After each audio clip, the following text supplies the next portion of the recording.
अस्सलाम वालेकुम स्टूडेंट्स, उम्मीद है आप सब खैरियत से होंगे। ठीक है, आज की क्लास में हम चैप्टर नंबर 6 स्टार्ट कर रहे हैं। जो स्टूडेंट्स ये जो क्वेश्चंस हम रिकॉर्ड कर रहे हैं, ये जो हम मिल के सॉल्व कर रहे हैं, इन क्वेश्चंस को सॉल्व कर लेंगे, उनके पेपर में तमाम इम्पॉर्टेंट शॉर्ट क्वेश्चंस हल हो जाएंगे। ठीक है, तो ये यहाँ पर लिखा गया है, पेज 134 पर ये क्वेश्चन आपको मिल जाएगा। एक्सरसाइज होगी 6.2 और ये हमारा चैप्टर नंबर 6 का पहला शॉर्ट इम्पॉर्टेंट क्वेश्चन है। पेपर में सवाल आता है, find arithmetic mean by direct method.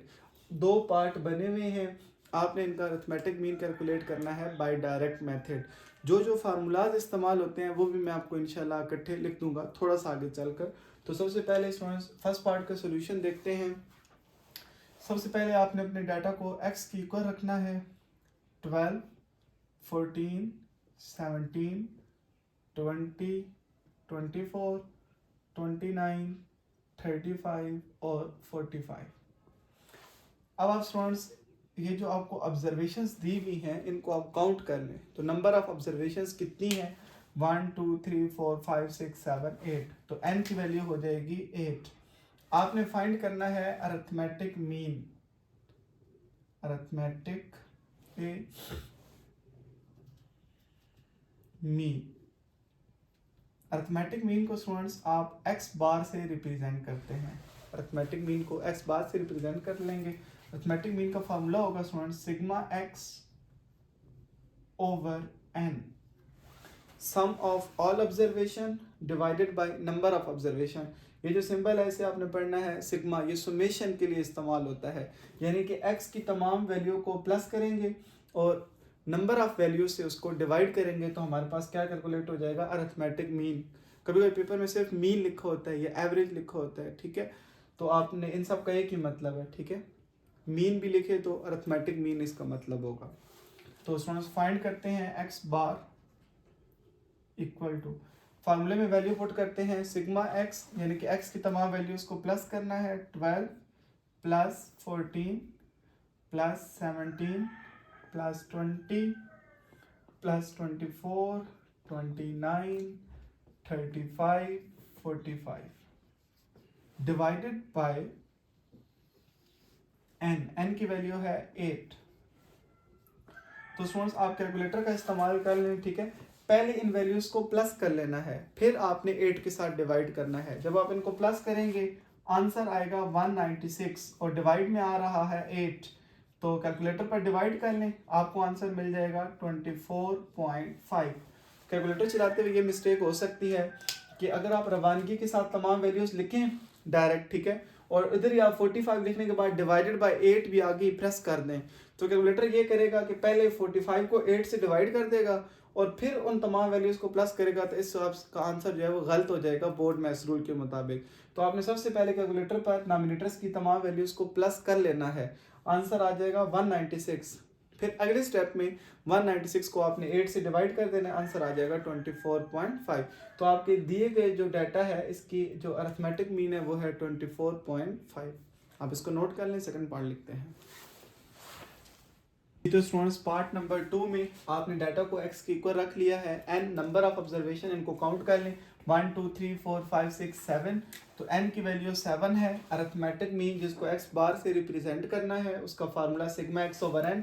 Sigma x का मतलब है students sum of all observation, यानी कि x की तमाम वैल्यू को प्लस करें 200 प्लस 225 प्लस 350 प्लस 375 प्लस 270 और plus 320 plus 290 divided by n, जिसमें n की वैल्यू है 7। जब आप इन तमाम वैल्यूज को पहले कैलकुलेटर पर प्लस करेंगे आपके पास आंसर आ जाएगा 2030 डिवाइडेड बाय 7। अब आप इसको डिवाइड कर लें तो आपके पास फाइनल आंसर आ जाएगा 290। 7 का टेबल 20 पर, 7 2 14, 20 में से 6 रिमेनिंग, 6 जाकर 3 से मिले 63 हो गए, 7 9 63 और 0 जो है साथ एज इट इज आ जाएगा। तो ये यहाँ पर स्टूडेंट्स हमने सीख लिया है arithmetic mean by direct method. जी स्टूडेंट्स अब आपके पास क्वेश्चन नंबर 4 है।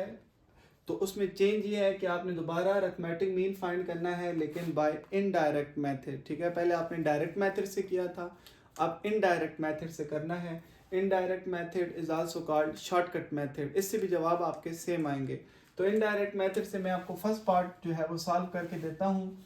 सबसे पहले स्टूडेंट्स आप डाटा को, फर्स्ट पार्ट का सोल्यूशन है, ठीक है,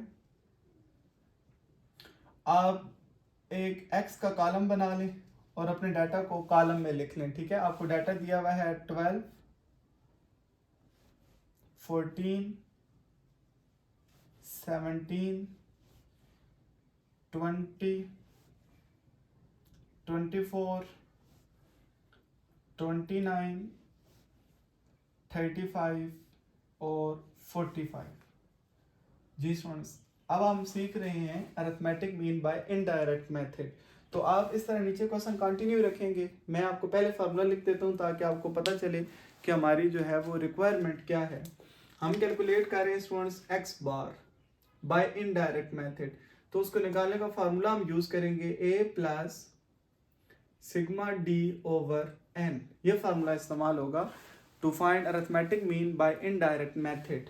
सबसे पहले आपको n की जरूरत भी पड़ेगी, a की भी और सिग्मा d की भी। कुछ चीजें आपको पता है, जैसे कि n आपको पता है नंबर ऑफ ऑब्जर्वेशन 1 2 3 4 5 6 7 8, यानी कि अगर हम फार्मूले में अभी से वैल्यू पुट करना शुरू करें तो n हमें पता है, n की वैल्यू 8 है। अब हमें a नहीं पता और सिग्मा d नहीं पता। तो सबसे पहले बात करते हैं a कैसे फाइंड आउट होगा। a जो है, ये जो आपने x का कॉलम बनाया है, जो आपका दिल करता है किसी भी ऑब्जर्वेशन को आप a कह लेंगे, ठीक है। इससे फर्क नहीं पड़ता कि आप 12 को a कहते हैं, 14 को कहते हैं या 45, किसी भी वैल्यू को आप कह सकते हैं। तो मैं यहाँ ऊपर भी इसको हाईलाइट कर दूंगा। लेट a की वैल्यू बिलफर्ज मैं लेता हूँ 12। तो मैंने फर्स्ट वैल्यू को a माना है। a से ये आपकी एक अज्यूम वैल्यू है, x के कॉलम में से आपने लेनी है। तो a की वैल्यू हमारी आ चुकी है, a की वैल्यू आ गई 12। अब बस एक जो है प्रॉब्लम बाकी है सिग्मा d का। d से बनता है डेविएशन, कि कोई भी जो वैल्यू है वो कांस्टेंट से कितना डेविएट कर रही है। तो आपने सिग्मा d, पहले d निकलेगा फिर उसका आप समेशन निकालेंगे। तो d निकालने का स्टूडेंट्स फार्मूला होता है, पहले आप d निकालेंगे। d निकालने का फार्मूला आपने यूज करना है x minus a, x minus a, यानी कि ये जो x की वैल्यूज है इनमें से हर बार a की वैल्यू को माइनस करना है। जैसे कि देखें फर्स्ट में क्या आ जाएगा, x माइनस a, तो 12 माइनस 12, a की वैल्यू में 12 इस्तेमाल कर रहा हूँ, 12 minus 12 0, 14 minus 12 2, 17 minus 12 5, 20 minus 12 8, 24 minus 12 12, 29 minus 12, 9 में से 2 चले गए 7 और 2 में से 1 चले गए 1, 17, 35 में से 12 चले गए, 5 में से 2 चले गए 3, 3 में से 1 चले गए, 5 में से 2 3 और 3 में से 1 चले गए 2, और 45 में से 12 माइनस करेंगे तो 5 में से 2 3 और 4 में से 1 3, 33। तो ये देखिए स्टूडेंट्स, आपने डी का कॉलम जो है वो कंस्ट्रक्ट कर लिया है। डी का कॉलम का फॉर्मूला क्या है, x माइनस ए। जी स्टूडेंट्स, अब आपको तो चाहिए सिग्मा डी। तो यहाँ पर स्टूडेंट्स आप नीचे लिख लेंगे सिग्मा डी, कि जो डी का कॉलम बना है इन तमाम वैल्यूज को आपने प्लस करना है। आप नोट करें, मैं लिखता हूँ आंसर। जी स्टूडेंट्स, जब हमने कैलकुलेटर पर इनको प्लस किया है, सिग्मा डी का आंसर आपको मिल जाएगा 100, ठीक है। यानी कि डी के कॉलम को, तमाम ऑब्जर्वेशंस को आपने प्लस करना है। इसके बाद आपने अरिथमेटिक मीन का फार्मूला लिख लेना है। ए की जगह 12 पुट कर दिया, सिग्मा डी आपके पास कितना आ गया है 100। जी स्टूडेंट्स, तो पहले आप कर लें 100/8, कैलकुलेटर का बेशक इस्तेमाल कर लें। जब आप 100/8 करते हैं तो 8 का टेबल 10 पर, 8 1 8, 2 रिमेनिंग 2 0 से मिलकर 20 हो गए, 8 2 16। इसके बाद पॉइंट लग जाएगा और 4 रिमेनिंग 4 0 से मिलकर 40, तो 12.5। ये आप कैलकुलेटर पे कर लीजिएगा स्टूडेंट्स। 12 plus 12.5, answer is 24.5। इस तरह ये आप देखें, ये मैंने अब इनडायरेक्ट मेथड से किया है और प्रीवियस मैंने डायरेक्ट मेथड से किया था, दोनों से आंसर सेम आया है। तो हमने ये दो फार्मूलाज पढ़ लिए हैं। एक्स बार निकालने का एक फार्मूला है सिग्मा एक्स ओवर एन, ये हमने किस मेथड से निकाला था, डायरेक्ट मेथड से। और फिर हमने एक्स बार निकाला है A plus sigma D over N, ये किस मेथड से निकाला है, इनडायरेक्ट मेथड से। Indirect method is also called shortcut method. इसके अलावा स्टूडेंट्स एक और बात आपको पता हो, जो डाटा होता है वो दो तरह का होता है, एक होता है ग्रुप डाटा और एक होता है अनग्रुप डाटा। जी स्टूडेंट्स, ग्रुप डाटा वो होता है जो ग्रुप की फॉर्म में अरेंज होगा, यानी कि मेन उसकी पहचान है, उसके अंदर आपको फ्रीक्वेंसी दी होती है, ठीक है। और अनग्रुप डाटा, जिस तरह के ये जो मैंने क्वेश्चन दोनों सॉल्व किए हैं जिसमें डाटा अरेंज नहीं है, बिखरा हुआ दिया हुआ है, ये आपका कौन सा डाटा है? अनग्रुप डाटा है। अभी तक हमने अरिथमेटिक मीन निकाला है अनग्रुप डाटा का, डायरेक्ट मेथड से भी और इनडायरेक्ट मेथड से भी। आप इन चीज़ों को नोट कर लें। इंशाल्लाह नेक्स्ट क्लास में मुलाकात होगी। अल्लाह हाफिज़।